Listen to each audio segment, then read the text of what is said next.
Thanks, Diane. It's always been a pleasure to work with you. Diane is on our national board. Alice was there before her, and so we have a very good relationship with you, and we were pleased. I was supposed to be out here last March, but I tore my hamstring as I was out here to help do the pre-retirement course training, but we've enjoyed doing that and want to follow that through. Now, it was just as raining in Ottawa when I left, so that wasn't any difference. But the other news in Ottawa, though, is the Senate, and Mr. Duffy does get a little bit of coverage out here, I'm sure. But perhaps one story didn't make it over the mountains here, and that was just about 3 weeks ago. There was a Catholic priest in Ottawa who had done a lot of good works in terms of building social housing, working with the youth in the province.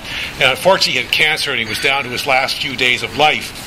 And he made one last request, that if Mike Duffy and Pamela Wallen would come and visit with him. So they were reluctant to say no, even though they did not know the priest very well, to say the least. But they came and they chatted with him. And finally, Mike Duffy worked up enough courage to say, well, Father, why is it that you chose the two of us to come and see you on what may be your last day? So the priest looked at me, he said, I've spent my whole life trying to model myself on Jesus Christ doing the things he did. And he died between two thieves. I want to do the same.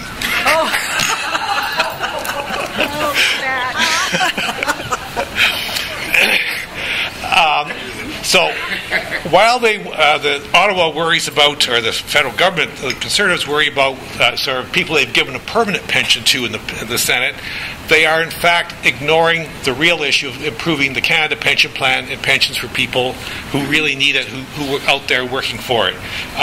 As you may know, the finance ministers keep meeting, talking about this, agreeing in principle they should do something, and talking about a modest increase, etc. But they don't even meet, right? They were supposed to meet 6 months ago to discuss this amount.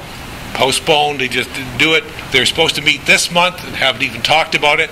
And when Irene Matheson gets up and asks the government about, well, when's the meeting, when are you going to do something, all they come back with is talking about the PRPP, the next thing for the insurance industry was large retirement savings plans, basically, where they continue to make money on rather than dealing with the real problem of pensions for retirees.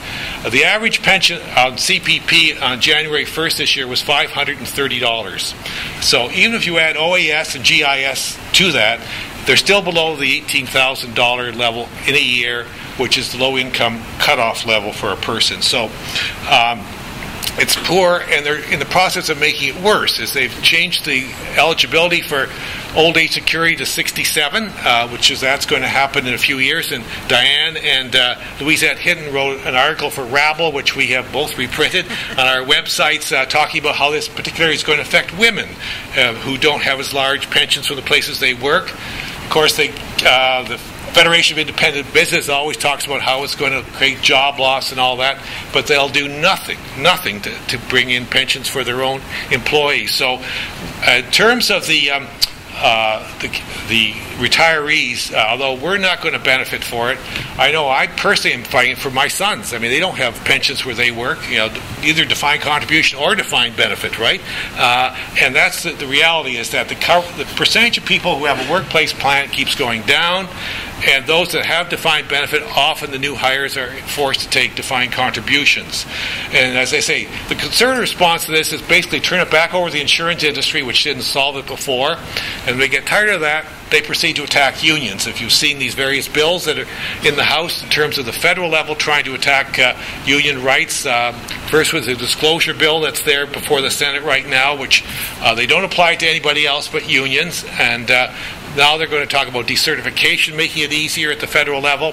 They want to talk about removing the RAND formula. And I know in Ontario, where I live, the Conservative Party has explicitly said if they get into power there, that they're going to remove the RAND formula rights in Ontario. So the attack is on there. The Labour Movement in Canada is going to mount a major campaign on that. And they're doing something, sort of bringing back and updating something we worked on back in the 80s when we had the on-the-job canvas. Yeah. It's called member-to-member contact now, in terms of talking to them about unions. So we, as the retirees, plan to be heavily involved in this. I keep trying to emphasize to the rest of the union movement is don't forget the retirees, because often, I said, there's 1 million of us out there, right? Yes, you're talking about 3 million, but if you can get another 1 million people working for you, because when a retiree walks into a member of Parliament's office, they know that's important because that person's going to vote. They know the people who are 20 years old, there's a 50% chance they will not even vote. So they pay attention to retirees. At our convention, which comes up in October, we're going to feature Ed Broadbent as the lead speaker, followed by Hassan Youssef, the Secretary-Treasurer of the CLC.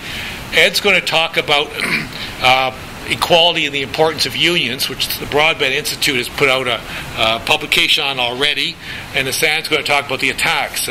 It's my hope, and I haven't yet made all the arrangement, is that we'll actually webcast that, because I know everyone from BC can't get there to it, but the Health Coalition, another thing, when we pushed them at the Douglas Colwell, we said, you get 200 people in the room, but we've got to get it across the country. So they webcast theirs and took questions from people out in the audience. So I'm looking into seeing how we can do that as well for that opening session.